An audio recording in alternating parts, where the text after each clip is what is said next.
Hi dear students, welcome back my YouTube channel study fast से sir. आज हम आप लोगों के लिए जनरल नॉलेज के कुछ महत्वपूर्ण प्रश्न लेकर आए हैं जो पुलिस की परीक्षा के लिए बहुत ही महत्वपूर्ण है। जैसा कि हमारा पहला प्रश्न दिया गया है, भारत के राष्ट्रपति पर महाभियोग लगाने का अधिकार किसे है? ऑप्शन ए संसद के दोनों सदनों को, ऑप्शन बी लोकसभा को, ऑप्शन सी राज्यसभा को, ऑप्शन डी लोकसभा के स्पीकर को।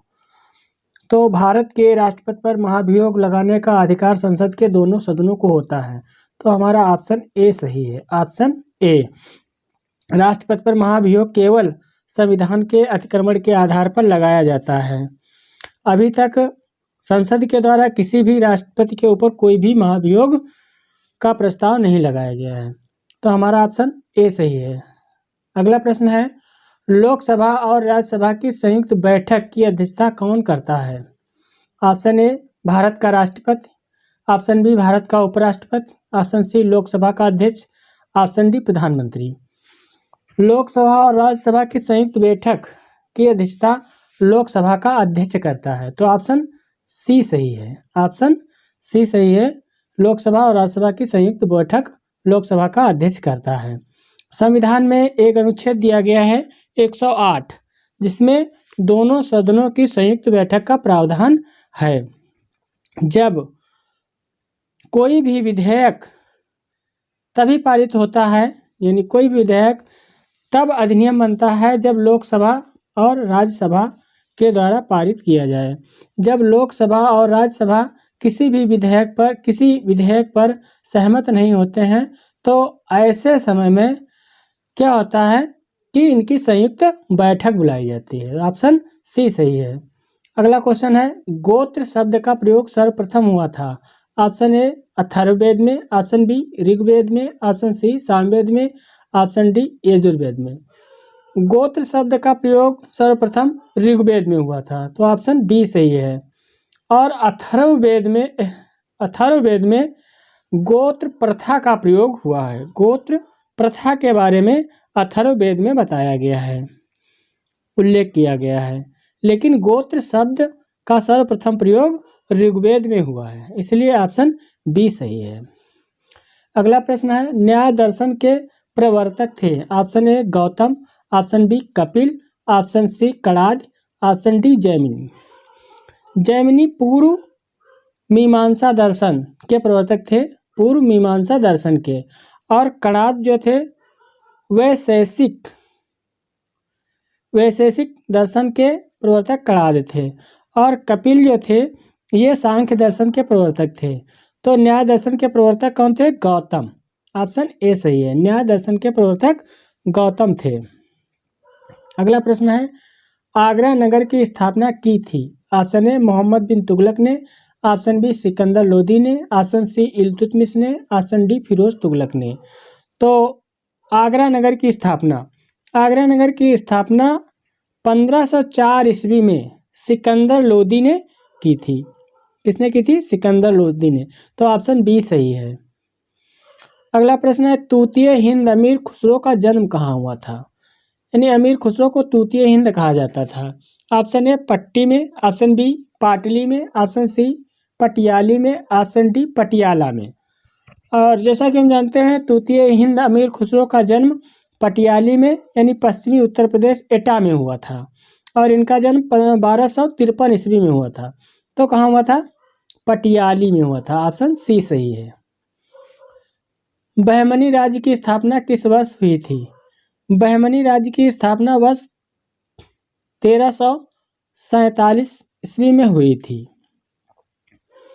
तो ऑप्शन सी सही है। अगला प्रश्न है, निम्नलिखित में से किसने दिल्ली के 7 सुल्तानों का शासनकाल देखा था? ऑप्शन ए अमीर खुसरो ने, ऑप्शन बी शेख निजामुद्दीन औलिया ने, ऑप्शन सी ख्वाजा मोइनुद्दीन चिश्ती ने, ऑप्शन डी इनमें से कोई नहीं। सही जवाब है शेख निजामुद्दीन औलिया ने। शेख निजामुद्दीन औलिया ने दिल्ली के 7 सुल्तानों का शासन देखा था। अगला प्रश्न है, वाडीवास का युद्ध 1760 में ऑप्शन ए फ्रेंच ने ब्रिटिश को हराया, ऑप्शन बी ब्रिटिश ने डच को हराया, ऑप्शन सी ब्रिटिश ने फ्रेंच को हराया, ऑप्शन डी डच ने ब्रिटिश को हराया। और सही जवाब है ऑप्शन सी, ब्रिटिश ने फ्रेंच को हराया। वाडीवास के युद्ध 1760 में ब्रिटिश ने फ्रेंच को हराया और 16 जनवरी 1761 में पांडिचेरी को, इसी कारण 1761 यानी 16 जनवरी 1761 को पांडिचेरी पर अंग्रेजों का अधिकार हो गया था। तो ऑप्शन सी सही है। अगला प्रश्न है, भारतीय मानक समय की यामयोत्तर नहीं गुजरती है। ऑप्शन ए आंध्र प्रदेश से, ऑप्शन बी छत्तीसगढ़ से, ऑप्शन सी महाराष्ट्र से, ऑप्शन डी उत्तर प्रदेश से। तो भारत का मानक समय इलाहाबाद के पास नैनी से लिया गया है और यह 82.5 डिग्री देशांतर पर स्थित है। मानक समय यामयोत्तर गुजरती है उत्तर प्रदेश, मध्य प्रदेश, छत्तीसगढ़ और आंध्र प्रदेश से गुजरती है। तो इसमें पूछा गया है यामयोत्तर नहीं गुजरती है, यानी कहाँ से नहीं गुजरती है। तो ऑप्शन सी महाराष्ट्र से नहीं गुजरती है। अगला प्रश्न है, निम्नलिखित में से किस राज्य के साथ उत्तर प्रदेश की सीमा स्पर्श नहीं करती है। उत्तर प्रदेश की सीमा किस राज्य के साथ नहीं स्पर्श करती है। तो option A Himachal Pradesh, option B Chhattisgarh, option सी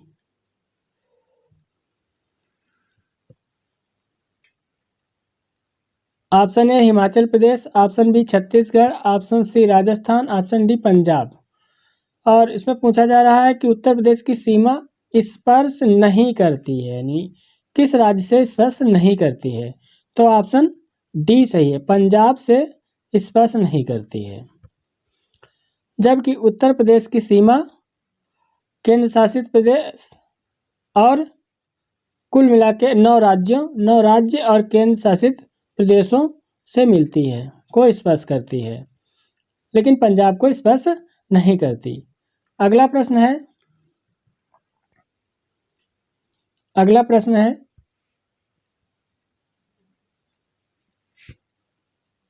फारस की खाड़ी सीमा नहीं बनाती है। ऑप्शन ए बहरीन से, ऑप्शन बी इराक से, ऑप्शन सी कुवैत से, ऑप्शन डी ओमान से।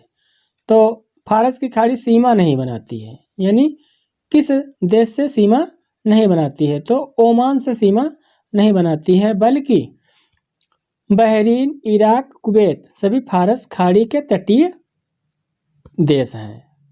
तो अगला प्रश्न है, भूमध्य रेखा गुजरती है। ऑप्शन ए मध्य अफ्रीका गणराज्य से होकर, ऑप्शन बी कीनिया से होकर, ऑप्शन सी नामीबिया से होकर, ऑप्शन डी वेनेजुएला से होकर। सही जवाब है ऑप्शन बी कीनिया से होकर। भूमध्य रेखा कीनिया से होकर गुजरती है। अगला प्रश्न है, निम्नलिखित जल डमरू मध्यों में से किस जल डमरू मध्य से एक सुरंग यूनाइटेड किंगडम तथा फ्रांस को जोड़ती है। Option A Davis state, option B Denmark state, option C state of Dover, option D state of Gibraltar. जल डमरू मध्य स्टेट ऑफ डोवर सुरंग यूनाइटेड किंगडम तथा फ्रांस को जोड़ती है। ऑप्शन सी सही है। अगला प्रश्न है, निम्नलिखित में से किसे नाभिकीय रिएक्टर में मंदक के रूप में प्रयोग किया जाता है। Option A thorium, option B भारी पानी, option C radium, option D सादा पानी।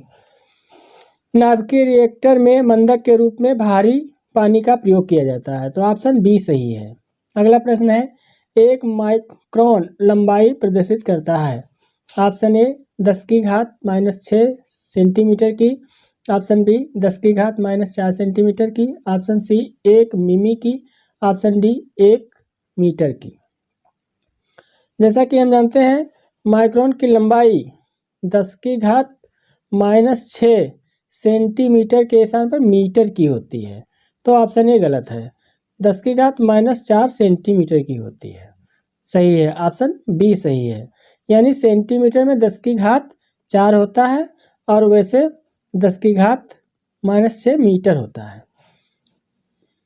अगला प्रश्न है 22 कैरेट सोने की शुद्धता। Option A 100%, option B 99%, option C 92%, option D 75%। 24 carat सोने को 100% शुद्ध माना जाता है। तो 22 कैरेट सोने की शुद्धता कितनी होगी? 92%। ऑप्शन सी सही है। अगला प्रश्न है, धर्म शब्द धर्मनिरपेक्ष भारत के संविधान की प्रस्तावना में किस संविधान संशोधन द्वारा जोड़ा गया? ऑप्शन ए 25वें संविधान संशोधन द्वारा, ऑप्शन बी 42वें संविधान संशोधन द्वारा, ऑप्शन सी 44वें संविधान संशोधन द्वारा, ऑप्शन डी 52वें संविधान संशोधन द्वारा। सही जवाब है ऑप्शन बी 42वें संविधान संशोधन द्वारा जोड़ा गया। 42वां संविधान संशोधन 1976 के द्वारा भारत के संविधान में प्रस्तावना में धर्मनिरपेक्ष शब्द जोड़ा गया। अगला प्रश्न है, भारतीय संविधान का कौन सा अनुच्छेद अस्पृश्यता का उन्मूलन कराता है और किसी भी रूप में इसके आचरण का निषेध करता है? ऑप्शन ए अनुच्छेद 16, ऑप्शन बी अनुच्छेद 17, ऑप्शन सी अनुच्छेद 18, ऑप्शन डी अनुच्छेद 15। सही जवाब है ऑप्शन बी अनुच्छेद 17। अनुच्छेद 17। अगला प्रश्न है, होयसलों की प्राचीन राजधानी द्वार समुद्र का वर्तमान नाम है? Option A Sringeri, option B Belur, option C Halebid, option D Somnathpur. आपका सही जवाब है option C Halebid.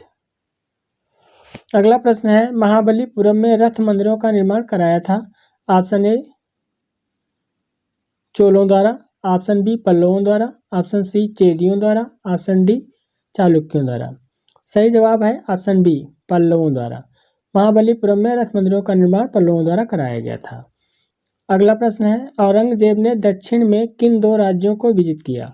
Option A Ahmednagar एवं बीजापुर, ऑप्शन बी बीदर एवं बीजापुर, ऑप्शन सी बीजापुर एवं गोलकुंडा, ऑप्शन डी गोलकुंडा एवं अहमदनगर।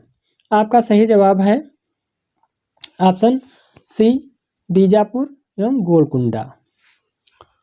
औरंगजेब ने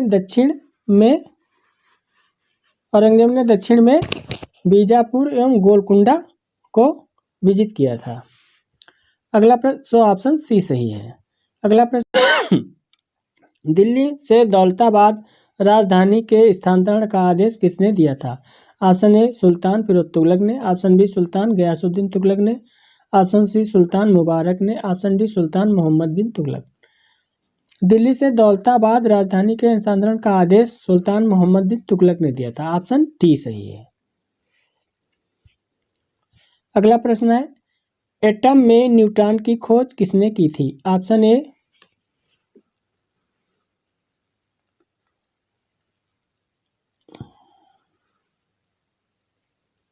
एटम में न्यूट्रॉन की खोज किसने की थी? ऑप्शन ए जे थॉमसन ने, ऑप्शन बी चैडविक ने, ऑप्शन सी रदरफोर्ड ने, ऑप्शन डी न्यूटन ने। आपका सही जवाब है ऑप्शन बी चैडविक ने। एटम में न्यूट्रॉन की खोज चैडविक ने की थी। अगला प्रश्न है, बुलेट प्रूफ जैकेट के निर्माण में किस बहुलक का प्रयोग किया जाता है? Option A nylon 6, option B rayon, option C Kevlar, option D Dacron. आपका सही जवाब है Kevlar, option C. Bullet proof jacket के निर्माण में केवलर बहुलक का प्रयोग किया जाता है।